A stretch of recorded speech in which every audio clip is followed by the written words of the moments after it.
ಆತ್ಮೀಯ H16 news ಅಥವಾ ತನಗೆ ಸ್ವಾಗತ. ನಾನು ನಿಮ್ಮವ MI ಅಥವಾ ಮಲ್ಲಪ್ಪ ಜೋತಾವರ್. ಗುತ್ತಿಗೆ ನೌಕರರಿಗೆ ಕಳೆದ 2 ತಿಂಗಳಿಂದ ಸಂಬಳ ಇಲ್ಲ, ಯಾಕಂದರೆ ಖಜಾನೆ ಖಾಲಿ ಆಗ್ಯದ ಅನ್ನುವಂಥ ಸಬು ಕೇಳಿ ಬರ್ತಾ ಇದ್ದ. ಇದು ನಿಜವಾಗಿಯೂ ಸತ್ಯನೋ ಸುಳ್ಳನೋ ಬೇರೆ. ಖಜಾನೆ ಖಾಲಿ ಆಗಿದ್ದು ಸಿದ್ದರಾಮಯ್ಯರು ಉತ್ತರಿಸ್ಬೇಕು, ಅದಕ್ಕೆ ಅವ್ರು ಸಮೃದ್ಧ ಆಗಿದೆ ಅಂತ ಹೇಳ್ತಾ ಇದ್ದಾರೆ. ಆದ್ರೆ ನಮ್ಮ NHM ಅಂದರೆ ರಾಷ್ಟ್ರೀಯ ಆರೋಗ್ಯ ಮಿಷನ್ ಇವರು ಇಲ್ಲಿ ಕೆಲಸ ಗುತ್ತಿಗೆ ಆದಮೇಲೆ ತೊಗೊಂಡಿದ್ದಾರೆ. 28,000 ಜನ ಕೆಲಸ ಮಾಡ್ತಾ ಇದ್ದಾರೆ ಇಡೀ ರಾಜ್ಯದ ತುಂಬ, ಸರ್ಕಾರಿ ಆಸ್ಪತ್ರೆಗಳಲ್ಲೇ, ಪ್ರಾಥಮಿಕ ಆರೋಗ್ಯ ಕೇಂದ್ರಗಳಲ್ಲೇ. ಪಾಪ ಗುತ್ತಿಗೆ ಆದಮೇಲೆ ಬಂದು ಸೇರ್ಕೊಂಡಿದ್ದಾರೆ. 2 ದಿನ ಪೇಮೆಂಟ್ ಇಲ್ಲ. ಅವ್ರ ಗತಿ ಏನು ಅಂತ ಆ ಸರ್ಕಾರಕ್ಕೆ ನಿಜವಾಗಿಯೂ ಖಜಾನೆ ಖಾಲಿ ಆಗಿದೆ. ಅದನ್ನು ಮೇಲೆ ಘೋಷಣೆ ಮಾಡಿಬಿಡಲಿ. ಭಾಳ ವಿರೋಧ ಪಕ್ಷದವ್ರು ನಮ್ಮಂತ ಭಾಳ ಮಾತಾಡ್ತಾ ಇದ್ದಾರೆ, ಇಲ್ಲಪ್ಪ ನಮ್ಗೆ ಖಾಲಿ ಆಗಿದೆ ಅಂತೇಳಿ. ಯಾಕಂತಂದ್ರೆ ನಮ್ಗೆ ಖಾಲಿ ಆಗಿಲ್ಲ, ಅದ್ರ ಮಧ್ಯೆ ಪೇಮೆಂಟ್ ಯಾಕೆ ಮಾಡ್ತಾಯಿಲ್ಲ? ಇಲ್ಲಂತಲ್ಲ, ಪ್ರತಿ ವರ್ಷ 50,000 ಕೋಟಿ ಬೇಡ 59,000 ಕೋಟಿ ಉಳಿಸೋ ಹುಡುಗ ನಾನು ದೊಡ್ಡ ಸಾಹಸನ. ಆದ್ರೆ ಯಾರ್ದೋ ಬಾಯ ತುತ್ತು ತೆಗೆದು ಇನ್ನೊಬ್ರು ಬಾಯಿಗೆ ಹಾಕೋದು ಏನು ದೊಡ್ಡ ದಾನ ತೆಗೆದ. ಆಮೇಲೆ ಕನ್ನಡದಲ್ಲಿ ಗಾದಿ ಮಾಡ್ತದಲ್ಲ, ಅತ್ತಿಗೆ ಹೋದ ಹಳೆಯಾಗ ದಾನ ಮಾಡಿರಂತ. ಮೊದಲ ಬರ್ತದ ಒದ್ದಾಡುವಂಥವು ಅದ್ರ ಮೂಲಗಳು ಇರೋದಿಲ್ಲ, ಆರ್ಥಿಕ ಮೂಲ ಅಷ್ಟು ಕಷ್ಟ. ಸರ್ಕಾರ ದವಾಖಾನೆಗಳಲ್ಲಿ ಅಥವಾ ಈ ಆರೋಗ್ಯ ಕೇಂದ್ರಗಳಲ್ಲಿ ಒಂದು ಸ್ವಲ್ಪ ಏನೋ ಔಷಧ ತೊಗೊಳಕ್ಕೆ ಬಂದವ್ರ ಕಡೆ ಅವ್ರ ಕಡೆ 10-20 ರೂಪಾಯಿ ಇಸ್ಕೊಂಡು ಮತ್ತೆ ಇಸ್ಕೊಂಡು ಬಾಳೆ ಮಾಡ್ತಾ ಇರ್ತಾರೆ. ಅದನ್ನು ನೋಡಿದ್ದೀವಿ, ಅದು ಕನ್ನಡಲ್ಲೇ ಇಲ್ಲ ಫ್ರೀಯಾಗಿ ಸರ್ವಿಸ್ ಮಾಡುವಂಥವ್ರು ಅನೇಕ ಜನ ನೋಡಿದ್ದೀವಿ. ಇಂಥ ಒಂದು ಕಾರ್ಯಕರ್ತರಿಗೆ ಅಟ್ಲೀಸ್ಟ್ ಅವರ ಪೇಮೆಂಟ್ ಇಷ್ಟೊಳಗೆ ಕ್ಲಿಯರ್ ಇರಬೇಕಾಗಿತ್ತು, ಆಗಿಲ್ಲ.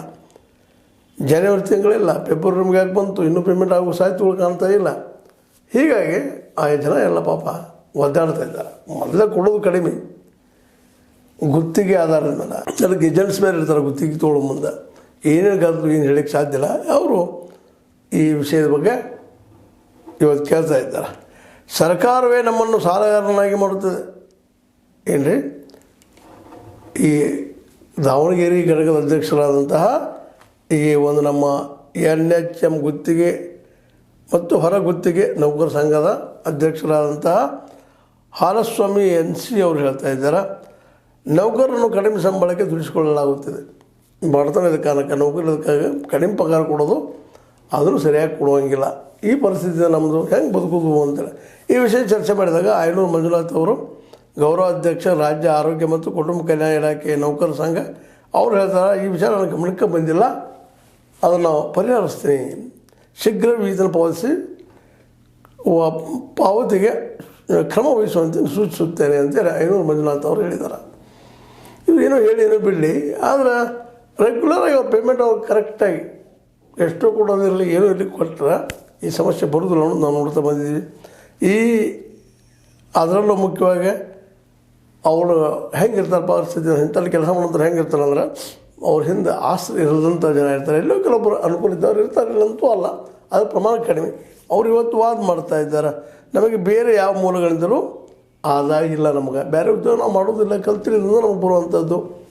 ಅದಕ್ಕೆ ನಮ್ಮ ಪೇಮೆಂಟ್ ನಮ್ಗೆ ಜಲ್ದಿ ಮಾಡ್ರಪ್ಪ ಅಂತ. ತಿಂಗಳ ಸಂಬಳದಲ್ಲೇ ಸಂಸಾರ ನಿಭಾಯಿಸಬೇಕು. ಎಷ್ಟು ಸಂಬಳ ಬರುತ್ತೆ ಅದರಾಗ ಬದುಕು ಮಾಡಬೇಕು. ಹೆಚ್ಚು ಮಾಡಿದ್ರೆ ಸಾಲ ಆಗ್ತದೆ. 2 ತಿಂಗಳಿಂದ ವೇತನ ಬಾರದ್ದರಿಂದ ಮನೆ ಬಾಡಿಗೆ ಕಟ್ಟಿಲ್ಲ, ಬಾಡಿಗೆ ಮನೆಗೆ ಇರ್ತಾರೆ, ಕಟ್ಟೋಕ್ಕಾಗಿಲ್ಲ ಅಂತ ಆರೋಪಿಸ್ತಾ ಇದ್ದಾರೆ.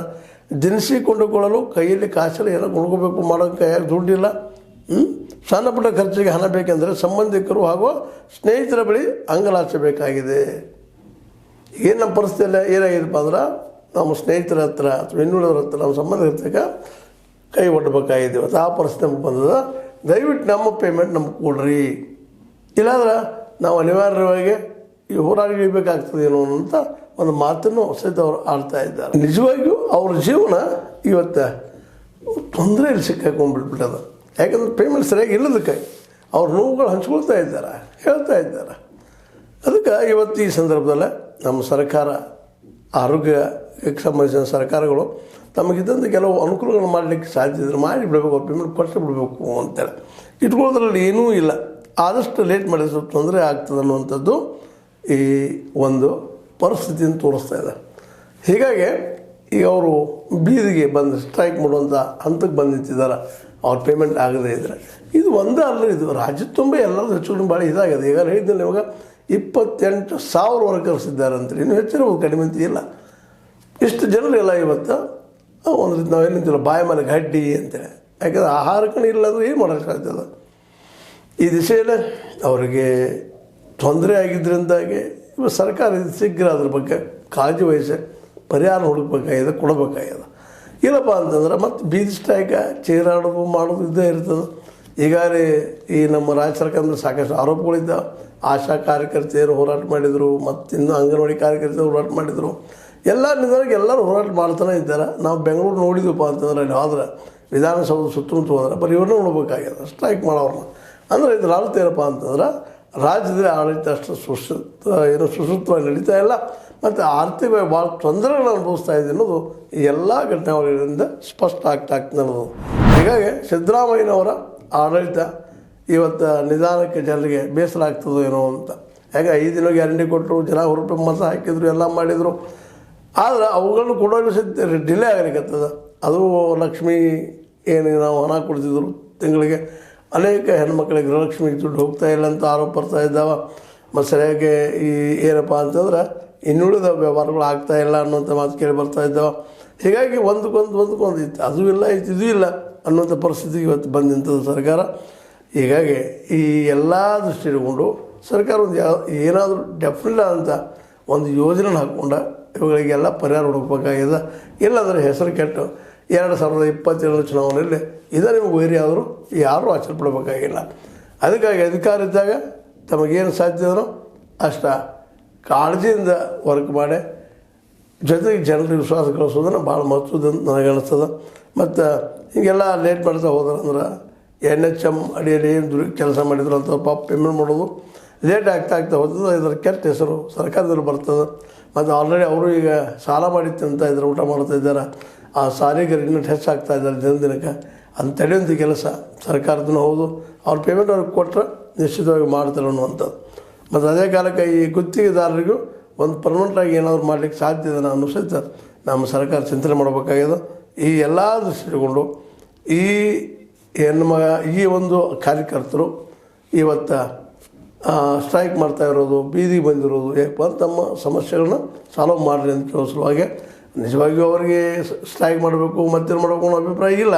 ಬಟ್ ಹಸಿವು ಯಾರನ್ನು ಕೇಳ್ತದೆ, ಅನಿವಾರ್ಯವಾಗಿ ರೋಡಿಗೆ ತಂದು ನಿಲ್ಲಿಸದ ಹೋರಾಟ ಅಂತ ಸ್ಟಾರ್ಟ್ ಮಾಡಿದ್ದಾರೆ.